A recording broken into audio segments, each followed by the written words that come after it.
right after winning a record 18th NBA title. And if you're like, well, that doesn't make sense, why would they want to sell now? It feels like we got more to do. I mean, I got to go design a ring with the guys, but we're going to build the team for next year. We're going to enjoy this for now, though. The Boston Celtics. Now, that's a name that's linked with basketball greatness, or scratch that, basketball legend. It's a franchise that perhaps has seen more banners raised to the rafters than any other team or franchise in the entire history of the NBA. Sounds cocky, but it's true. From the great 60s, which was Bill Russell's era of basketball dominance, Bill Russell is the greatest winner that sports has ever known, to the 80s, when Larry Bird engaged in some serious epic battles with Magic Johnson on the court, and even today, with Jason Tatum and Jaylen Brown leading the charge, it is crystal clear that the Celtics are more than just a team, they're a legacy. But what happens when one of the most iconic franchises in all of sports gets put up for sale? Bought the team back in 2002 for $360 million. You want to know what its value is now? Close to $5 billion. Yup, you heard that right. The Boston Celtics, Beantown's very own source of pride, the team that made winning seem like a tradition, is now officially on the market. And what makes it even more remarkable is the eye-popping price tag of $6 billion. And with this, they're poised to smash the record books and defy the norms, not just in the game of basketball, but in sports history. It's a move that has left analysts, fans, and investors all buzzing with excitement and speculation.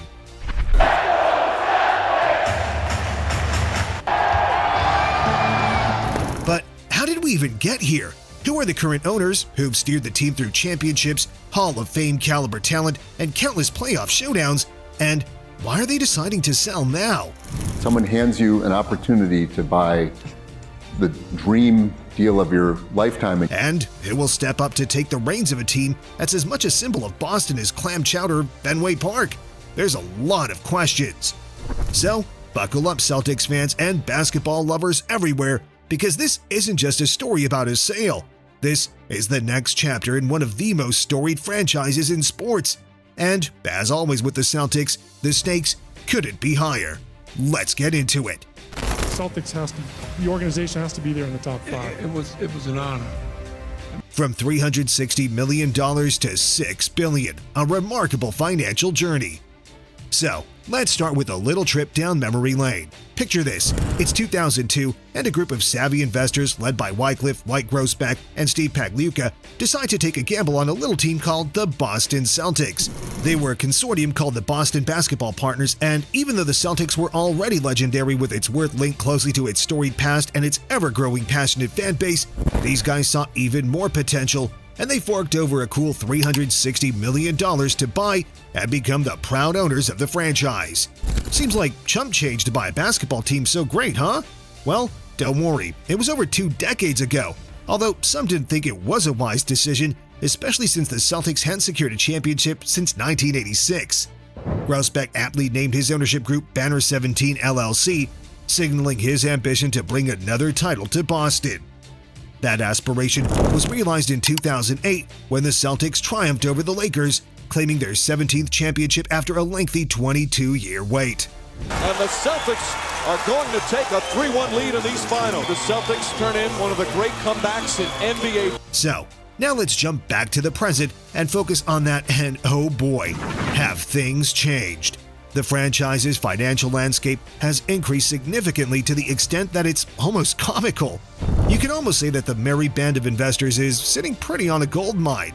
These guys aren't just rich. They're so rich, they could probably buy a small country.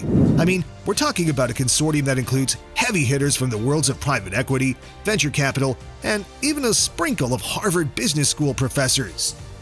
The Celtics are now valued at an impressive $5.66 billion, according to Sportico, with expectations that the sale could exceed $6 billion, which is quite a staggering figure that eclipses their original purchase price of $360 million. And give it a bit more perspective to the newbies, this sale, if all goes according to plan, could surpass the $4.65 billion paid for the NFL's Washington Commanders, solidifying the Celtics' status as one of the most valuable franchises across all sports. The triumphs under Grousbeck's leadership. White Grousbeck and his team took the reins at a pivotal moment for the Celtics. They had stepped into a situation that required significant roster changes, and under Grousbeck's almost genius leadership, the team has experienced a sustained level of success that very few people could have anticipated, especially the doubters. Think about the turnaround this team went on during the year. I know it. It was a little tough in the fall. We've got young players. We've got a lot of opportunities. Take how, for example, now, the Celtics have won 2 championships from 2008 to today and reached the Eastern Conference Finals 9 times, as well as made 4 finals appearances.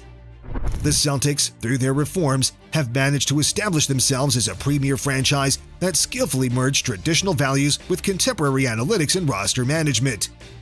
After some trials, the Celtics hit the jackpot in 2016 when they selected Jaylen Brown in 2016 and Jason Tatum in 2017.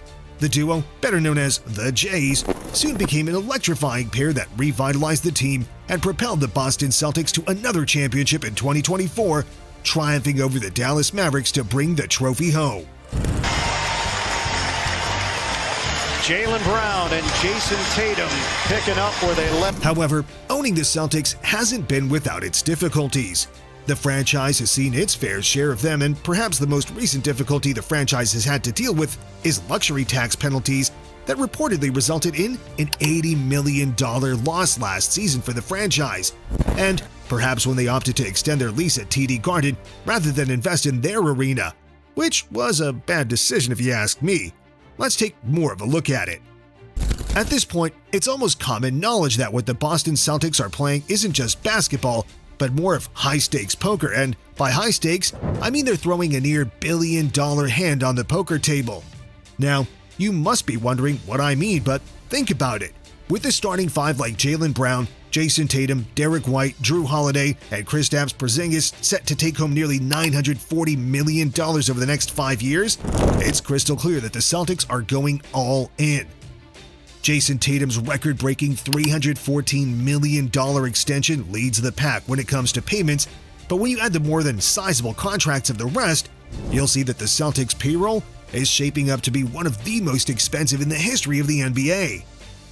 And sure, while the math here might not be pretty for the franchise in the long run, because we're talking about a luxury tax bill that could soar past $180 million by 2026 and a payroll way above that, the franchise is losing some serious coin.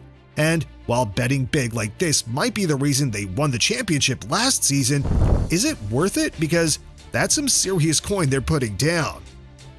These financial challenges make the current sale both timely and compelling.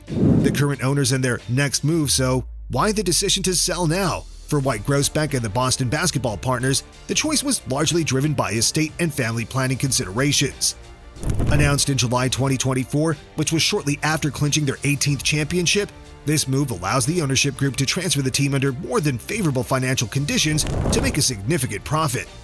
The sale will see 51% of the franchise handed over to new owners initially, with the remaining 49% of the franchise to follow by the year 2028. While Grousbeck has shown interest in remaining as the team governor during the transition, it remains uncertain if the new ownership group will agree to this arrangement. Notably, one of the bidders is Steve Pagliuca, a current co-owner of the Celtics and managing director at Bain Capital. We got a little bit wet in there. There was a water celebration in the locker room. Ime got doused when he tried to address the team. Seriously, they're like, the hell with that. His involvement in the bidding process suggests a degree of continuity. Other potential buyers have not been publicly named, but have reportedly been vetted by the NBA. While the $6 billion valuation of the Celtics is indeed impressive, one must consider, does it truly reflect the team's worth? It's important to note that they don't own an arena, but instead lease one. And this restricts their ability to generate further revenue like other teams do, for example, the Golden State Warriors, and how they benefit financially from owning the Chase Center. On top of that, the high cost of maintaining their current roster, especially with superstars like Brown and Tatum commanding maximum contracts, is enough to scare most buyers away. Then, when you factor in luxury tax implications, the team's annual expenses are way above $500 million, potentially making it one of the priciest in history.